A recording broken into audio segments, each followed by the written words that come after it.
Good afternoon, everyone. Today we are reunited to debate about a topic that, believe me, it's a social problem around the world. We can see it not only here, in Asia, Europe, Oceania, and many other places. I am talking about illegal immigration. Illegal immigration is the act of people when they choose to leave the country due to many reasons, okay? There are many reasons, for example, political persecution, security, or even the most simple thing, for example, getting a good life, a good job. So, with this established, let me present you our participants. Today we have Alexa, Alma, Hugo, and Carlos. So, with this established, we can continue with the debate. So first of all, I want to give some general context.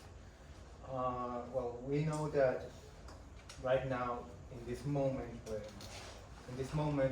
talking about this debate, there are thousands of people crossing borders illegally, and we do not need to go too far. For example, here we are the most popular example of this social issue.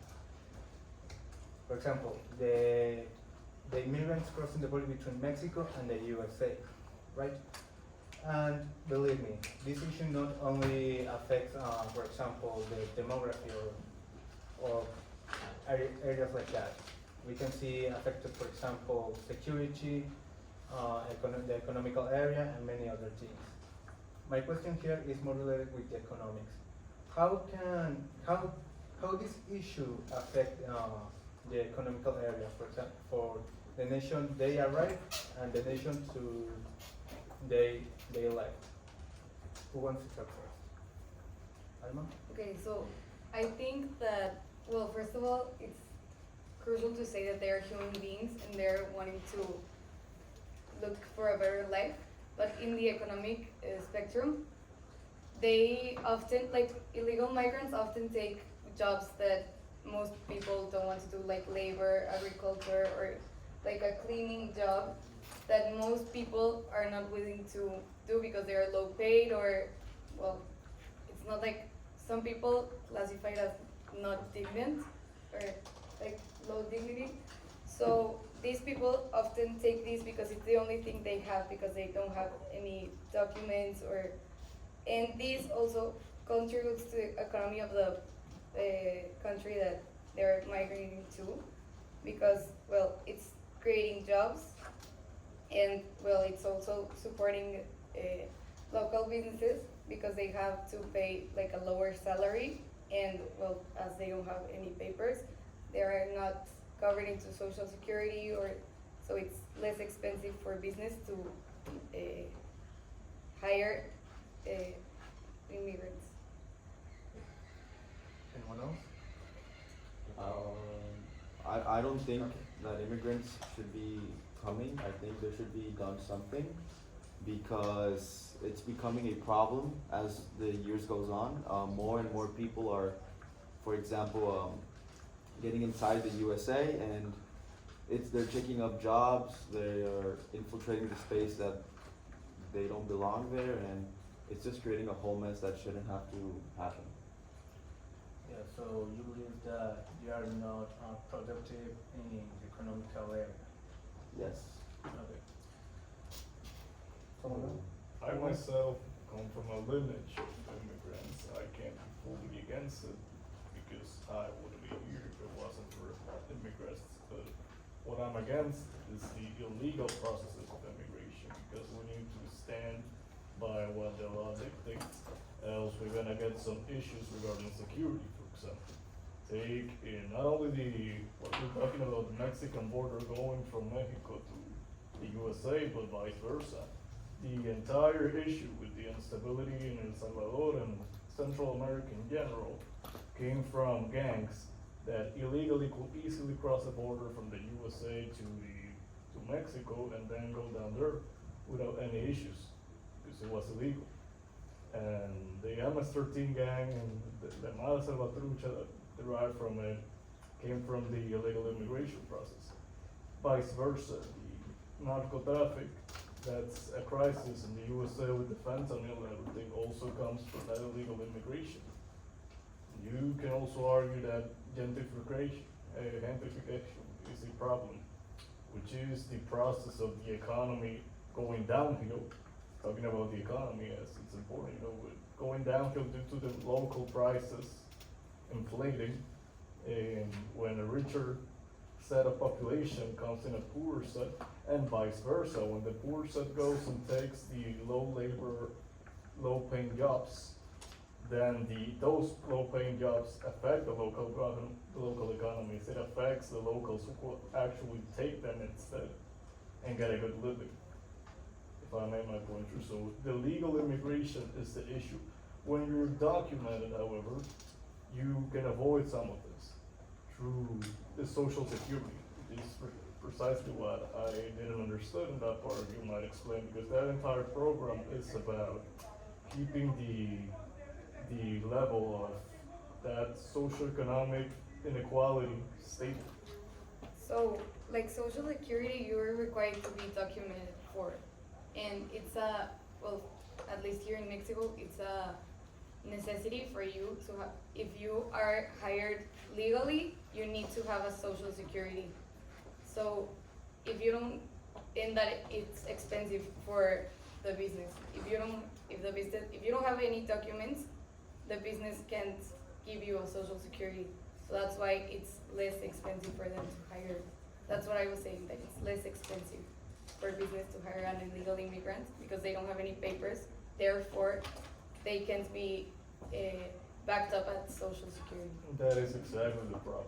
And also, you were saying that migrants take some of the jobs that, even the low-paying jobs that the country offers, but there's studies that show that those kind of jobs, especially like agriculture and cleaning and those like very low-paying jobs and like physically demanding jobs, are often taken by the migrants that come into the countries, especially talking about the United States, because the people that are from there don't want them, and they like kind of belittle the jobs. Here's the thing, with those kind of jobs, it's not about you wanting them or not, it's about needing them. And because the jobs are already so low paid, if they get further lower paid, if that makes sense, and below the minimum wage, because migrants come in and take it below the minimum wage because they don't have another choice, then the locals have even less of a choice. Yes, but the locals are not taking those jobs. So Yes. that's why migrants, like, it's creating a workforce. opportunity. Not the richer Order ones. please, order please. Alma, you were saying Yes. about, please continue. So if there's no, like, I get it when the locals are not getting hired because illegal immigrants are, but if those like vacants are not taken, they're just waiting for people to do the job. So if there are so much illegal immigrants that are looking for a better life for themselves, for their families, that's why they immigrate. So why not give them a chance to start? Because like this law and all the legal system, it's really complicated and it's really tardado. So it takes a long time for you to get the papers and migrate legally. So if you're in a crisis in your country and you need to get out now, why not take a low-paid job if you're just like wanting to get a better life and it's not being taken by any of the citizens? That's the ideal scenario, yes. Yet I'm explaining why that illegal process is damaging for both economies at the end of the day in the long run. The legal process is perfectly fine. I'm perfectly fine even if not completely legally, but you find some kind of loophole and you get the social security and you abide within the system when you emigrate the country. But if you are breaking their system, then you're only making it worse for everyone else and in the long run for yourself. Yeah, illegal migrants don't migrate illegally because they want to. They migrate because they have to. That's not entirely true. Sometimes they migrate because they think they're gonna find better opportunities, and they end up working low-paying jobs. So we can't say that for sure. Okay, fine. Well, now that we have discussed about the economical area, I want to ask you about another area that is also affected or involved too. So we have many examples of people, well, not examples, well, yeah, examples. And some residents believe that migrants are a risk or a threat to their security because there are many reasons. For example, they relate migrants with some gang cartels, like you said before, Hugo. Well, here in the United States, for example, in Europe, they believe that people that come from Africa or the Middle East represent a risk of their. They believe that they form part of a terrorist group. Hugo, please. Do you believe that migrants represent a risk or a threat to the security of the residents? Good question, because you're saying all migrants represent a threat. No, not Well, all sorry, migrants. all my. Sorry. There is a selected group of people everywhere in the world that are gonna be up to some no good stuff, and that's why regulations are necessary to avoid any circumstances that comes from it. That is the issue with fully illegal immigration. There were no borders at all. Anyone could cross in a fully chaotic country, could end up bringing that chaos into their neighbors where the legal arrives. They are in all their right to put the borders if they want to. However, I believe that immigration as in itself is not a bad thing. It's the unregulated. You sorry? Yeah, but for all of those people that you mentioned that are like in gangs or whatever, it's like a whole other side of many migrants that also cross borders illegally, that are good, hardworking people that just don't have the means, or they don't, they're not in the circumstances that they can do the process legally, because as Alma said, that they had to get out of their country like right away, which the legal process takes time and also many times takes money, and many people that migrate don't really have the economic means to follow like due process, so which is why many resort to crossing illegally. Yes, but when they cross illegally and let's say they don't find a job for months, they're going to turn into crime because they have to support themselves and their family, and there's not going to be any other way that they can support themselves. So when they have a lot of people that don't get jobs and they just migrate to a different country, it's just going to cause more of a problem. I think that's a bold statement. Like to say that if you don't find a job, you're immediately going to be a criminal. I think that's like a bold statement. And also, like, you can be part of a gang and still migrate like legally, and you're gonna be a threat or here or there. And well, a lot of citizens are also a threat to society, and a lot of citizens, like legal citizens, are involved in crime and like gangs and those. So I don't think like being a migrant, an illegal migrant, makes you like more of a threat. I think it's the same, like we're all persons at the end of the day, we're all people. So I think we're all like equally tied to being a criminal or not. Well, I think that I understand that if you are in a critical situation, it's more likely that you're a criminal, but that doesn't mean that all migrants are criminals or are bad people. They're just looking for a better circumstance of life. Definitely. I agree that not all migrants are bad people, but there's a thing. You can't really say it's the same. That if in Italy, if you don't have any systems, you can't really say it's the same as if you had systems to create those background checks, because I believe in background checks. It takes time, yes, and that may be the issue though. Systems are not perfect. They are not perfect. I come from, for example, a place where they got a border, which is pretty much non-existent. It's the Dominican Haiti border. So Haiti is going through some tough situations. The government is pretty much not there anymore. The president was killed last year and the gangs run it. While the other side is rising. It's booming that economy. It's still a third world country, but things are going processing and becoming, we're actually making products and going off tourism. But then Haiti immigration comes in and it becomes a huge problem. Why? Because a lot of the people, good and bad people, come in through all sides of the faulty system of the border, and it becomes a little chaos in those bordering states. Now, what's the solution that it was taken?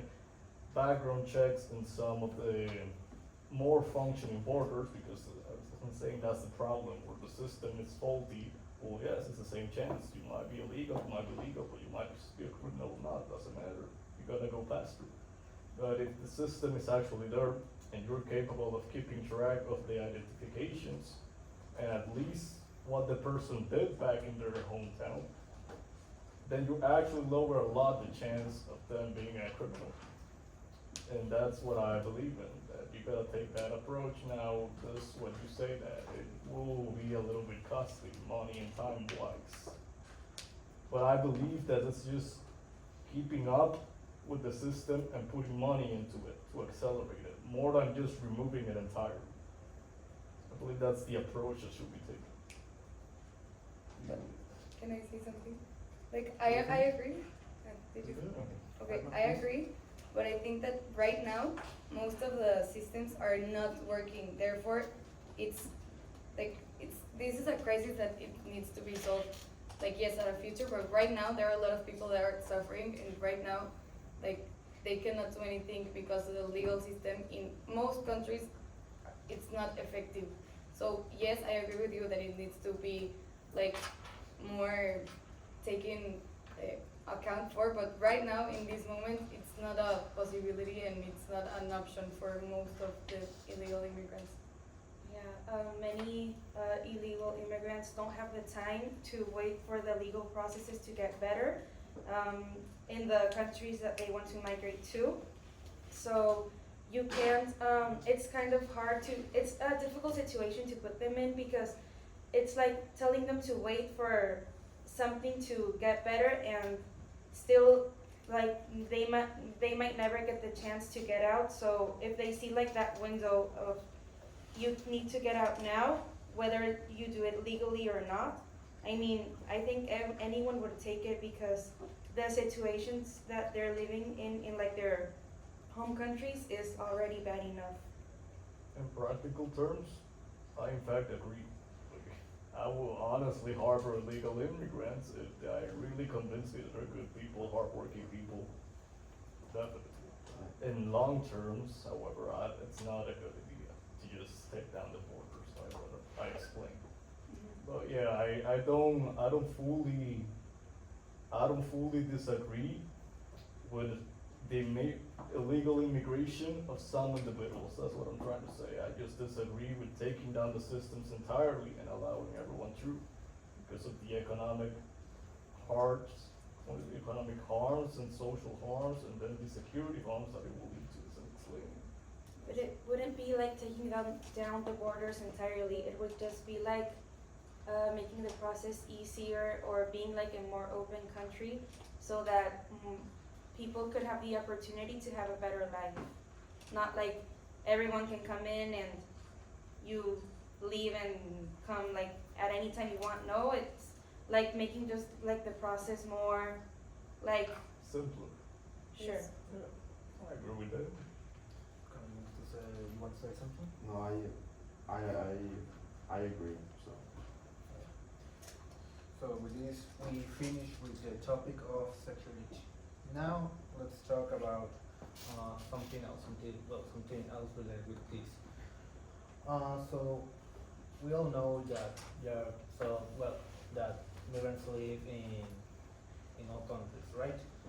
USA, France, even here Mexico, and many other countries.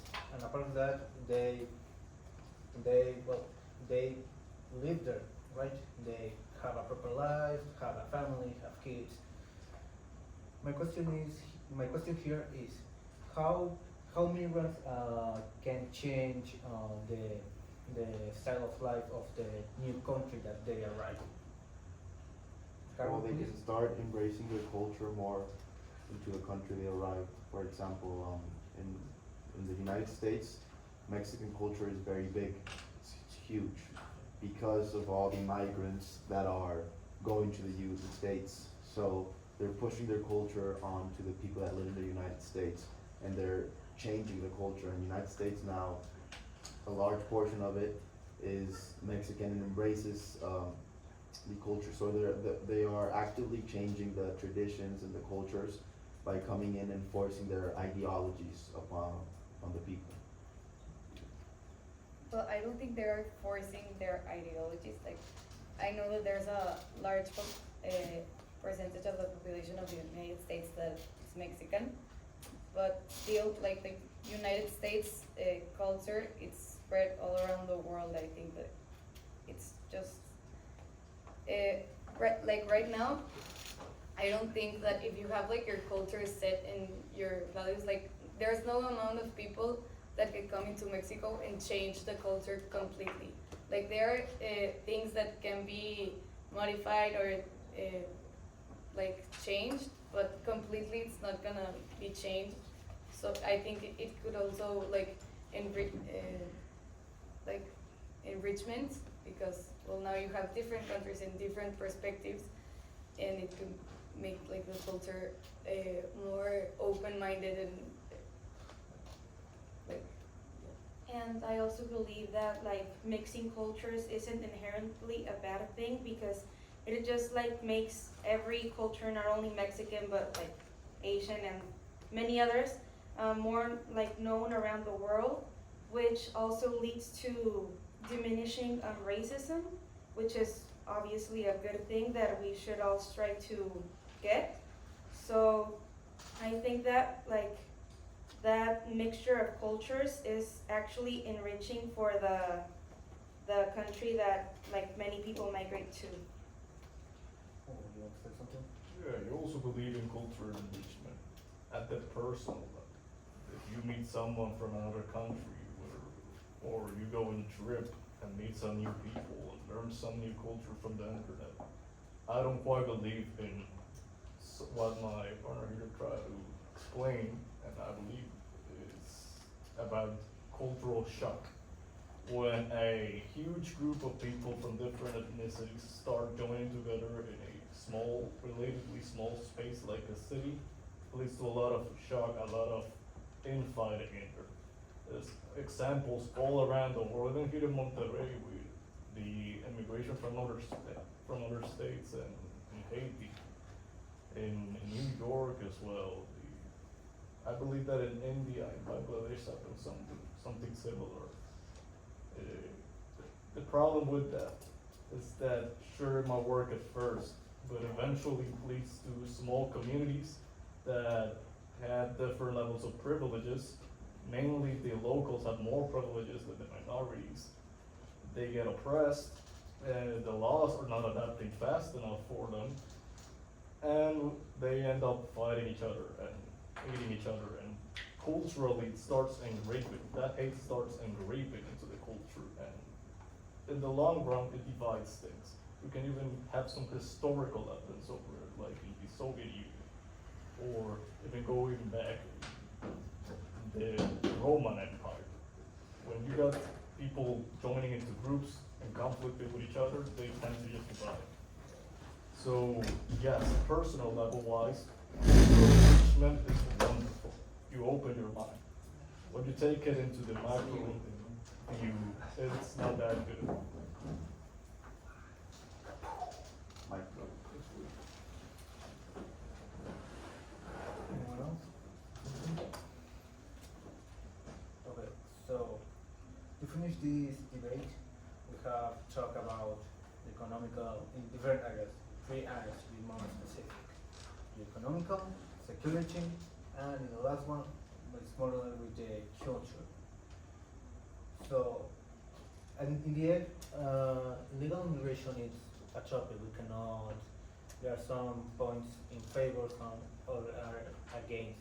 And the point is that this issue is too complex to be in a side, to be in one side. For example, I believe that for example, that I believe that immigration is okay because they support jobs and all of that kind of stuff. I'm against illegal immigration because they are a risk or something like that. Illegal immigration is not only these three topics. Illegal immigration is a lot of terms, right? And it must be studied frequently. So with this, we end our debate. Thank you so much for being part of this debate, for showing your arguments, your opinions, and that would be all. Thank you so much for being here. Okay, comments? Alexa, Alma, Hugo. Pedro. ¿Eh? Pedro. Pedro. Y yo. Okay. Ay, Carlos. Gabriel. Okay, comments. Do you have any questions, comments, anything you want to say? I found really interesting both sides. I mean, we might have kind of an idea of illegal immigration, but I mean both sides like so different perspectives